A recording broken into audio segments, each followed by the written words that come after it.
ಹೊಸ ವರ್ಷದಲ್ಲಿ ನಿಮ್ಮ ರಾಶಿಯ ಭವಿಷ್ಯ ಹೇಗಿದೆ ಎಂದು ಸಂಕ್ಷಿಪ್ತವಾಗಿ ಹೇಳುವುದಾದರೆ, ಈ ವರ್ಷದಲ್ಲಿ ನಿಮ್ಮ ಪಾಲಿಗೆ ಖರ್ಚುಗಳ ವರ್ಷ ಎಂದೇ ಹೇಳಬಹುದು. ಹೌದು ಸ್ನೇಹಿತರೆ, ಈ ವರ್ಷ ನಿಮಗೆ ವಿಪರೀತ ಖರ್ಚುಗಳಾಗುವ ವರ್ಷ. 100 ರೂಪಾಯಿಗಳನ್ನು ದುಡಿದುಕೊಂಡು ಮನೆಗೆ ಬಂದರೆ 110 ರೂಪಾಯಿಗಳಿಗೆ ಖರ್ಚು ಮನೆ ಬಾಗಿಲಲ್ಲಿ ಕಾಯುತ್ತಾ ಕುಳಿತಿರುತ್ತದೆ. ಈ ವರ್ಷದಲ್ಲಿ ನಿಮಗೆ ವಿಪರೀತ ಕೆಲಸಗಳ ಒತ್ತಡವಿರುತ್ತದೆ. ನಿಮ್ಮ ಕೆಲಸ ಮಾತ್ರವಲ್ಲದೆ ಬೇರೆಯವರ ಕೆಲಸಗಳನ್ನು ಮೈ ಮೇಲೆ ಎಳೆದುಕೊಂಡು ಮಾಡಬೇಕಾದ ಅನಿವಾರ್ಯತೆ ಬರುತ್ತದೆ. ಅಂದುಕೊಂಡ ಕೆಲಸಗಳು ಯಾವುದೂ ಸರಳವಾಗಿ ಆಗುವುದಿಲ್ಲ. ಪ್ರತಿಯೊಂದು ವಿಷಯಕ್ಕೂ ಸಾಕಷ್ಟು ಅಲೆದಾಡಬೇಕಾಗುತ್ತದೆ.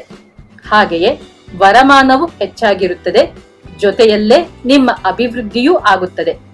ಸರಕಾರದಿಂದ ನಿರೀಕ್ಷಿಸಿದ ಸಹಕಾರ ಸಿಗುತ್ತದೆ.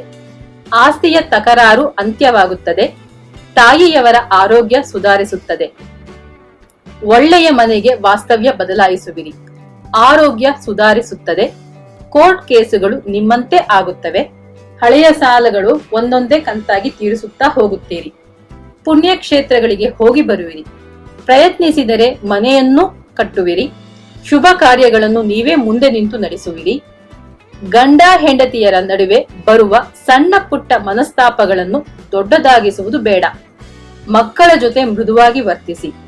ಮಗಳಿಗೆ ವರನನ್ನು ಹುಡುಕುವಾಗ ವರನ ಪೂರ್ವಾಪರಗಳನ್ನು ಸರಿಯಾಗಿ ವಿಚಾರಿಸಿ ಮುಂದುವರಿಯುವುದು ಒಳ್ಳೆಯದು. ಆಸ್ತಿ ಪತ್ರಗಳು ಕಳೆದು ಹೋಗದ ಹಾಗೆ ಜೋಪಾನವಾಗಿ ನೋಡಿಕೊಳ್ಳಿ. ದಾಕ್ಷಿಣ್ಯಕ್ಕೆ ಸಿಕ್ಕು ಯಾರಿಗೂ ಜಾಮೀನು ನೀಡುವುದಾಗಲಿ ಅಥವಾ ಸಹಾಯ ಮಾಡುತ್ತೇನೆ ಎಂದು ಮಾತು ಕೊಡುವುದಾಗಲಿ ಮಾಡಬೇಡಿ. ಹಾಗೆ ಮಾಡಿದರೆ ತೊಂದರೆ ಕಟ್ಟಿಟ್ಟ ಬುತ್ತಿ. ಕೆಲವರಿಗೆ ಸಂತಾನ ಭಾಗ್ಯವು ಲಭಿಸುತ್ತದೆ.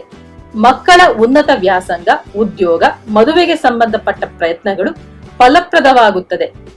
ಕುಟುಂಬ ಸಮೇತರಾಗಿ ಹೋಗಿ ಹರಕೆಯನ್ನು ತೀರಿಸುವಿರಿ. ಪ್ರಯಾಣದಲ್ಲಿ ಎಚ್ಚರಿಕೆಯಿಂದಿರಿ. ಕೆಲಸದ ಒತ್ತಡಗಳು ಇದ್ದೇ ಇರುತ್ತದೆ. ಆಗಂತುಕರೊಂದಿಗೆ ಎಚ್ಚರಿಕೆಯಿಂದ ಜಾಗ್ರತೆಯಿಂದ ಬೆರೆಯಿರಿ. ವ್ಯಾಪಾರದಲ್ಲಿ ಕೆಲವು ಹೊಸ ಅನುಭವಗಳು ಲಭಿಸುತ್ತವೆ. ವ್ಯಾಪಾರ ವೃದ್ಧಿ ಮಾಡುತ್ತೀರಿ. ಉದ್ಯೋಗದಲ್ಲಿ ಸಾಮರ್ಥ್ಯಗಳನ್ನು ಪ್ರದರ್ಶಿಸಲು ಹೊಸ ಅವಕಾಶಗಳು ಸಿಗುತ್ತವೆ.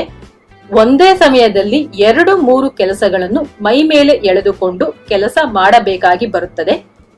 ಕೆಲಸದಲ್ಲಿ ಬಡ್ತಿಯನ್ನು ನಿರೀಕ್ಷಿಸಬಹುದು.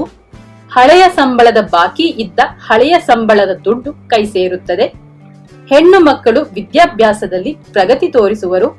ಹೆತ್ತವರ ಬಹಳ ದಿನಗಳ ಕನಸುಗಳನ್ನು ನನಸು ಮಾಡುತ್ತೀರಿ.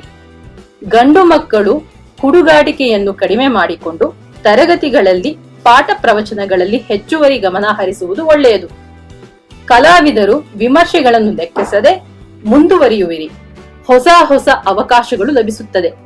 ಗುರುವಾರಗಳಂದು ಗುರು ಭಗವಾನನ್ನು, ಗುರು ಸ್ವರೂಪಿಗಳಾದ ರಾಘವೇಂದ್ರ ಸ್ವಾಮಿಗಳ ದರ್ಶನ ಪ್ರಾರ್ಥನೆ, ಶಿರಡಿ ಸಾಯಿಬಾಬಾ ಶ್ರೀಧರ ಆಶ್ರಮದ ಪಾದುಕಾ ದರ್ಶನಗಳನ್ನು ಮಾಡಿ ಬರುವುದು ಉತ್ತಮ. ಶುಭವಾಗಲಿ.